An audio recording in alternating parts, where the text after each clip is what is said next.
Ahoy there, and welcome to Pirates of Mystara. I'm not going to do that accent all the way through, am I? Hello, welcome to the Battling Barrett, and it's another Pirates of Mystara Waffle session, the video series where I waffle on about our D&D campaigns. I'm a bit behind, I'm about 3 sessions behind, so we're going to carry on doing the last session for Black Nick. Woo! So yeah, this is an adventure. What we're doing the Captain Clegg campaign. This is sort of the first real session of that. So what this is, evil bad guy called Captain Clegg on the path of mortality, put his soul into 8 pieces of 8. They need to find these 8 pieces of 8 to prevent him becoming an immortal. Simple. And 8 MacGuffins for me to send him on to go and find. And this is the first one, just to introduce it.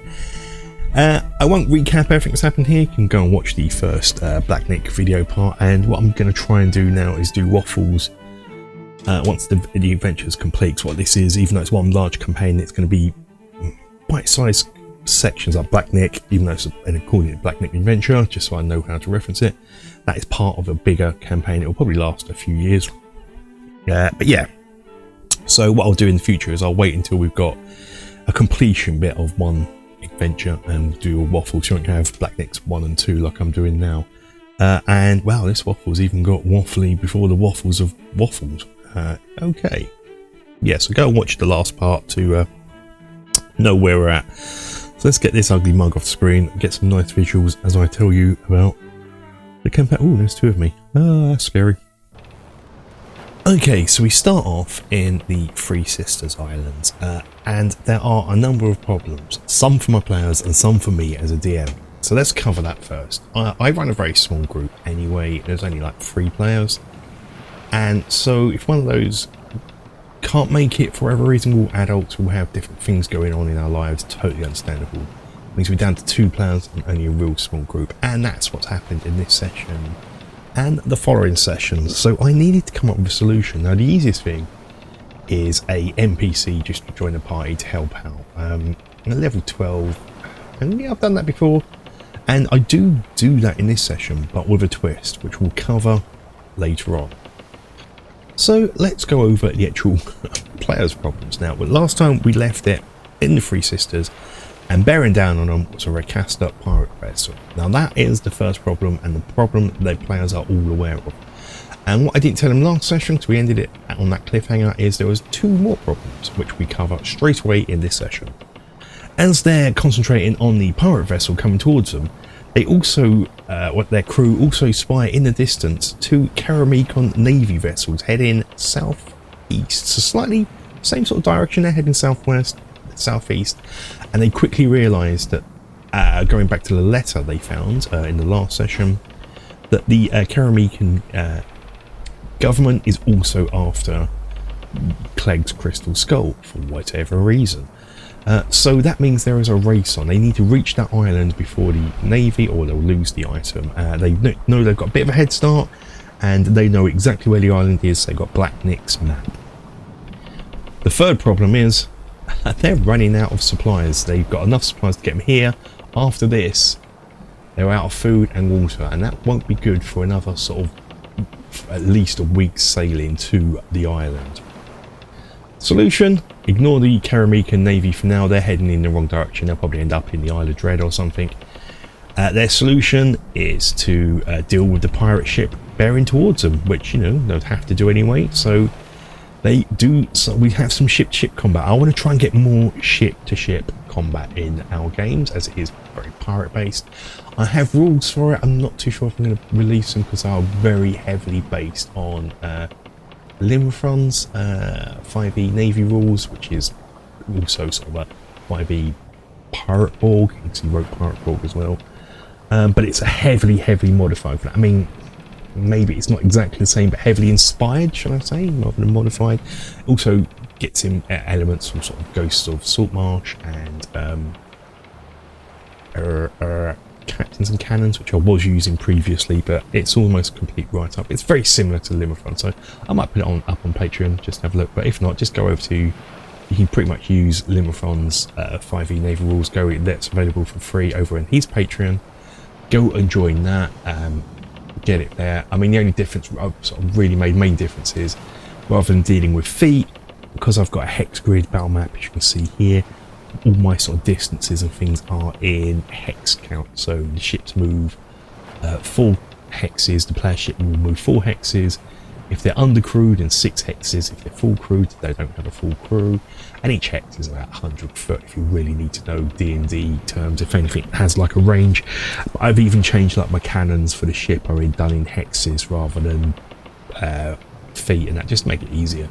So anyway, yeah, I really want to include ship-to-ship combat more than what we've done before. So this is a great time to do it. Also expanded the rules. As I said they're based on Limifron. I'm saying this wrong. If I'm saying this wrong, let me know in the comments that I'm an idiot, how I should be saying his name. I think I'm definitely wrong. Anyway, so the 5e naval rules I'll refer to, yeah, I've extended it with the actions you can do. So I want to try boarding. I want to make boarding very cinematic, you know, swinging across ropes and, you know, Goonies, hey you guys sort of bits. So we try that. It's the first time we've used boarding rules. So yeah, we'll do that. It's great. And then when you board the ship, and I have a great use to use this new ship that I printed out on my printer, so we can use that for the enemy boarding ships, for like smaller rate ships anyway. We can, when you board, it sort of drops down to standard D&D rules then, if that makes sense for combat, and all they've got to do really is defeat the captain by death, submission or whatever. And XP wise, what I do is whether it's surrendering, which is what happens in this case, the pirate captain surrenders, they take leave him enough supplies to limp off somewhere, they take the rest so they're restocked, take a crew member as well to have some extra crew members. There's rules for that I've added into my naval combat rules, and so they just roll the dice. They only got one Recaster joins them, but hey, one crew member's one crew member extra. Yeah, so what I do for XP is they don't have to kill the captain, they have to sink the ship. As long as they get the outcome that's satisfactory to them, they get the sort of XP for that encounter. You don't always have to sink it, you don't have to kill everyone. And when it comes to the boarding as well, the crew members, it's just you, your players, and enough enemy NPCs to give the players a challenge, and then the rest of your crew are said to be fighting in the background. And we work out casualties later on. But yeah, that was the ship combat, and we had good fun doing this, and boarding was good. After this, we carry on to the island. It's another like week sailing. You roll for random encounters, and if you're interested in random encounters, over on my Patreon, I'm sort of putting up all my random encounter tables I'm creating for this campaign. I think the beach is up there already. I think I've done the swamp one. I've got some ocean ones to put up soon, some above and underwater mountains, and a few others. So it's all over on Patreon if you're interested. But so we get to the island in question, and there are multiple ways they can do. There's a skull cave they're trying to get to, sort of in the back part of the island. Most of the island is rugged sort of cliffs, except for a sandy beach cove. But what they didn't do, if they had sailed round the island at low tide, they would have seen at the back by the skull cave there was an underwater at high tide cave entrance they could have gone into from there and sort of bypassed most of the island. But they didn't. They landed on the beach, and that in itself was a struggle, because the beach, the cove, it's shark infested water. It's crystal clear tropical beach water, you know. Really wanted to go for that sort of Pirates of the Caribbean-esque vibe of those crystal clear waters. And the sharks, as they get so near, the sharks suddenly they're just milling about the water, and suddenly they spot something and dart towards the ship. And at first the players are like, what's going on there? And then they were like, oh yes, they have an underwater boat that they got from the Coon, from the war rafts of Kron. And they have a crew member called Depth Gauge in it. His name taken from Waterworld, a character from Waterworld. And so the sharks obviously can see this, because all it is like you are underwater in this boat, but the boat just emanates sort of an aura of water breathing, like you've taken a potion of water breathing. So while you're in the boat, you're still underwater. It's not like a submarine or anything. You're underwater, but it's got a magical thing where you can breathe underwater whilst you're in the boat and you're just holding on to it. So the sharks can see depth gauge can see the sharks, so they're making the way towards him. They sort of signal depth gauge to rise up. They have sending stones or stuff like that, just be easier for communication between underwater depth gauge and the players. And so he rises. Galfenwith rides her dragon onto the beach. He is a dragon rider companion from the Game Master's Book of Legendary Dragons. So it is a class in there for dragon riders. I thought that's very fitting for Mystara, because there is a series of books called The Dragon Lord to Mystara. So it's like a throwback, callback to that, which will come into play in a few future sessions. But Ash has to ride the boat into the beach. The shark's really aggressive and trying to bump into it and capsize it. He has to make a dex save, which he manages to pass, and then he makes a strength attack to punch a shark in the nose, which he does. And there they land on the beach. Now it's here, if you're on this stage, there are now pretty much 3 ways you can take this, ignoring the sort of back cave I mentioned earlier. You go to the abandoned village to the left, climb over the volcano in the middle, or the jungle ruins to the right. And it's the right hand side they're going to take ultimately. But before then, they have a search on the beach. And so here's a great use for me to use my beach encounters table, because on that as well is not just random encounters, there is a trinkets and treasures table, so I can roll on that. And these are just little small things, not worth a great deal. Maybe if they're magical, but they're not mega magical, if that makes sense. So the Galfenwith finds a fish skeleton. Every hour loses a bone from it, and then the next day the bones all reappear. So effectively it sounds like the most pointless thing, but it's a watch, isn't it? You know the time on this. If she thinks about this silly little item, she's got a timepiece, albeit a fishy one. But here is where I introduce the NPC. In the encounters, there is a genie encounter where you find a coconut. I think it's sort of taken from Quagmire, the module Quagmire. So I took that and had sort of expanded it a bit. And so what we do, we find a rock pool. In there is a floating coconut. They hear voices coming from inside it. They crack it open, release the genie, and he grants them 3 wishes. Now at first I was just going to have it so, and you'll see if you watch the full Let's Play of this, which is on Patreon, you'll for free, you'll hear me sort of say, okay, he's your combat guy. If you're wanting to use any of his other special abilities, like for his stats, it's just a normal 5e genie, so any spell casting or the whirlwind, it will cost you a wish. So they only use it once, so it doesn't actually affect my retcon of this. So they use the whirlwind later on, but only once. And my retcon is each time they want to use him as an NPC, it costs a wish. And then he can use any of his abilities as much as he wants within his stats. And so that's what I do. So it didn't affect anything when I changed my mind on how it works, but that's how it's working from now on. And I just thought this was a real interesting NPC. It also allows me to bring up the Emirates of Ilarum, which the players don't know about, and it allows me to expand the world. And I do want to visit Ilarum in this campaign, because one of my things I want to do in the Captain Clegg campaign is just each sort of adventure, if you like, I want to be set in a different terrain type. Because as someone who likes building and painting stuff, models and things, it gives me a chance to expand my terrain collection. So most of this I already had. This is just a standard island, jungle island stuff. But in the future we'll be doing things like going to a swamp, and obviously with Ilarum, desert. So that'll be fun. So yeah, so now they have an NPC, or an unusual one. And so yeah, they go through the jungle ruins, and I was going to have quite a few carnivorous plant encounters, but because they're down a player, I dropped it just down to 1. And it was these plants that sort of release a pollen that if you fail a constitution save, you get charmed by them, which happens to Galfenwith, and Ash has to sort of snap her out of it. And when it does, you then end up walking towards the plant, where the plant will devour you.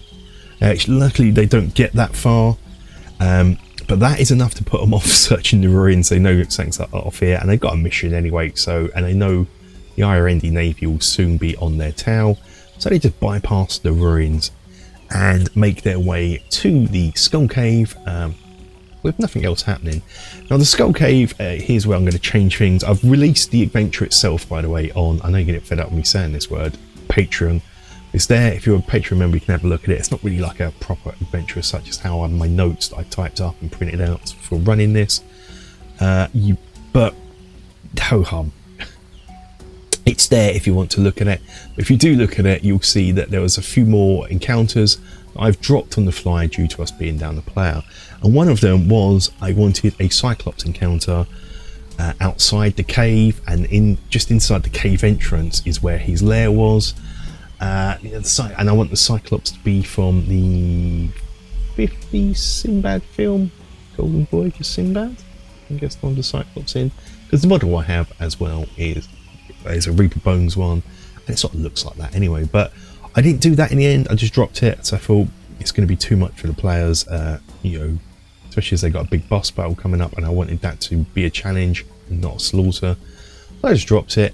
And then from there, we end up in the caves. Now, so they'll come at the end of this sort of cave exploration. They'll come to a room. It'll be a wizard locked stone door with 4 gem slots that you have to plug 4 gems in to get it to open. And what they then have to explore the cave. There's going to be 4 chests. Some will be trapped, some won't. And they'll have to open the chest. Once they get past the traps, inside will be a different coloured gem, and on the inside of the lids will be like a clue for the order they've got to put them in the door to get in. Also in the door there is a little, what I've described as a little mysterious small keyhole. Now that's because our player Walker, character Walker, had found this key right back at the beginning of the campaign for years. Ash, after Walker died, took this key on from his body and has kept this small mysterious key.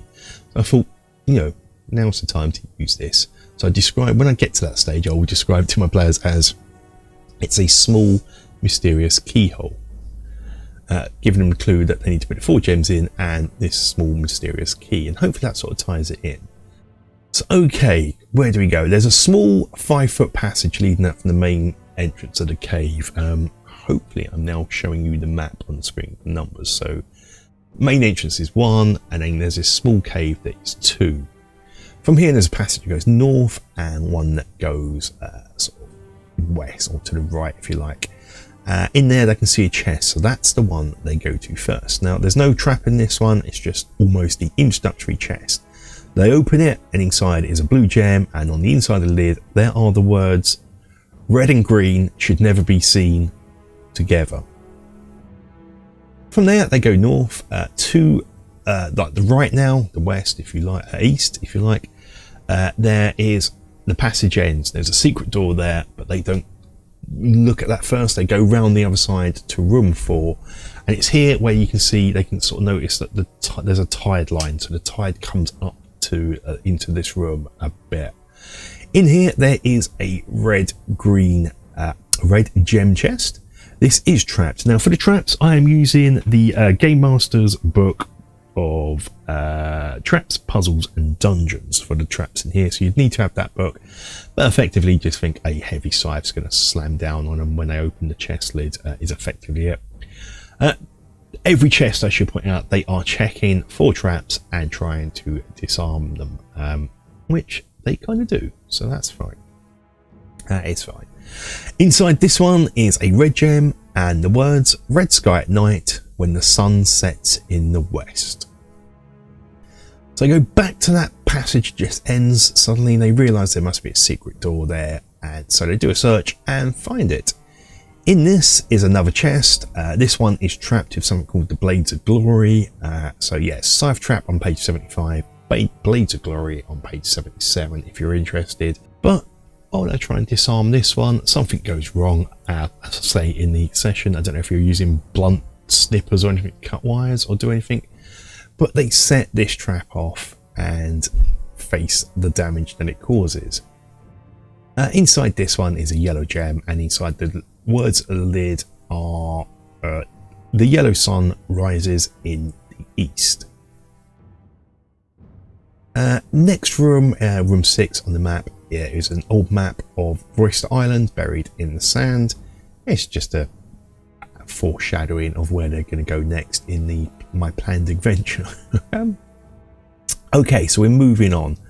We are going to come now to a part where, so from here they go and find the door. To the south is the door. They realise there's gem slots. They need to find another gem. They've got 3, need to find another one. So they go north, and in room 7 and room 8 there's going to be a couple more encounters. Room 7 was a coral grotto, and there was going to be an encounter with a coral golem here, and 10 is the sort of underwater cave entrance they would see at low tide, which it is now. Effectively it is now low tide, so that's, and they can see that the area they're in now is wet, and this is where the tide will come in. I don't run this coral golem encounter in the session, or that in the cave to the south there was going to be crabs. I don't run that, giant crabs, just because one, time is getting on and I do want to finish Black Nick for the players. I don't want it to go on to another session, and 2, just I know what's coming up ahead. I don't really want to. 3 players, sure, I want to bring their resources. 2 players, they're going to need that to make it a fair fight for the bone golem.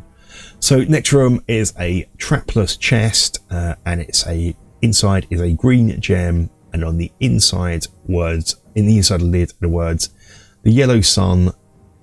With the yellow sun, the green grass does grow. And so with that, they should have enough information to work out the solution to the problem. They know they've got to put the gems in there. They know they got to use their key, and they know their DM is a big fan of the old school Resident Evil games. So yeah, they know what's coming up. The correct order is, of course, so you have the gem slots run horizontal, so they've got to put in left to right. So red sun setting in the west, so west is on the right, left, so red goes on the left. Next one you can be worked out from other bits. So it's green should not be seen next to red, so the next one isn't going to be red, but green has to be next to yellow. The green grass and the yellow sun, growing together. So the next one, process of elimination, has to be blue. Next one is green grass, because the green grass grows next to the yellow sun. And the last one is yellow, the yellow sun rising in the east, which is your right hand side. When they do that, they open the door, and there is the chamber, a massive chamber full of bone patches, and at the other end is this golem.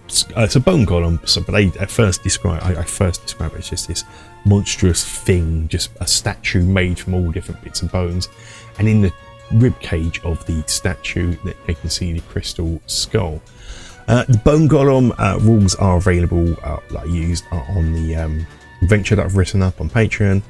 Effectively, it's just got all your standard golem stuff about immutable forms, things. But here's the interesting bit. If it takes 10 or more damage from a single source, so one blow it's 10 or more damage to it, a bone shard flies off in 10 foot, and where it lands, a skeleton materializes.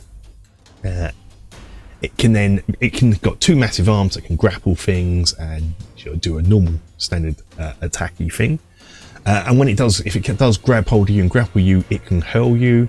It has legendary actions. It can take 3 legendary actions. One of them is it can collapse. But if you're in sort of combat with it, it can collapse down and move up to its speed and reform without provoking a opportunity of attack. So that's great of getting itself out of danger. And another one, those little skeletons, they're sort of menu rules from like 4th edition, where they just have 1 hit point. Players don't know this though, and it did actually work. So I started getting really scared as the more they're wailing on it, like this army's getting bigger. The skeletons can attack and still do skeleton type damage, but that's not their purpose for this. So the last legendary action, you can do 3 legendary actions as normal per turn at the end of another player's turn, but it's only can choose from 2. This one is consume material, so a skeleton that is within 60 foot of it gets pulled towards the bone golem, so all the bones sort of fly apart, gets stuck toward the bone golem, and then it heals 10 hit points each time it sucks a skeleton into it. But any player in the way of those bones flying towards it have to do a dex save or take damage as the bone shards whistle past and, you know, cut them up. I love that, and it worked really well. Yeah, it was a real... Okay, so I don't think I've ever really used legendary creatures before in my games, and 5e combat for me was a bit boring. This was great fun, having lots of legendary actions, and so hopefully there's going to be a boss battle like this at the end of every piece of 8 they find, and maybe a few more scattered around. But yeah, 1, it challenged the players, it made them fun. 2, had to think about the environment and where those bone piles were and where the skeletons were in case they're getting sucked in towards it. How that sort of do to think tactically how much hit points it's taking, how many it can heal, how much damage they want to deal at any one time. Yeah, I had great fun with this one. Ultimately, they do succeed. Otherwise, my campaign's over, and they get the crystal skull. But there's one other problem they face, which we'll deal with next session, and it's not really a big problem because I already know the solution. The pieces of 8 need to be stored on in a cursed location, otherwise they teleport back to here, their origin location. The players, after War Rafts of Kron, which has a lot to answer for in that campaign, yeah, they got an island from that, and that island was cursed because we randomly decided it was cursed using Ghost of Saltmarsh to see what kind of island it was. It was a cursed island. They think they've dealt with the curse. They haven't necessarily. It's still cursed, so they can store the items on their island. So not too much of a problem, but it means every time they get one, they have to sail past their island. And I would say that is it for Black Nick. Next time, we're going to be running an adventure called The Tempest Rises, which their pirate gang is called The Tempest. So that'll be good for them. It's sort of really centered upon them, and they finally hopefully get to meet Lord Varric Azure from Port Blacksand in the next session. But I don't want to give too much away yet. I'll leave it here for this one. I think I've covered all the bits I wanted to cover, like a bit of planning, a bit of dealing with problems in the campaign, as well as telling the story, which is kind of what I want to do with these waffles, sort of talk about my mindset of how I deal with things in a session, how I plan the sessions, which you can see sort of the end result of that on Patreon by going getting the adventure, getting encounter tables, and supporting the channel, which is great. But if you don't want to do that, just thank you for watching. That's a big support as it is.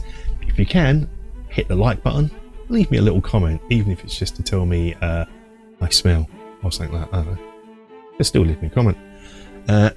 And if you're a superstar, subscribe as well, because that'll be amazing. That'll make you the best person in the world today. Or if you just hit subscribe and watch it, that's great. But yeah, I've waffled enough. I'm gonna get some water because the mouth's gone funny. So until the next session, guys, stay safe, take care, bye bye.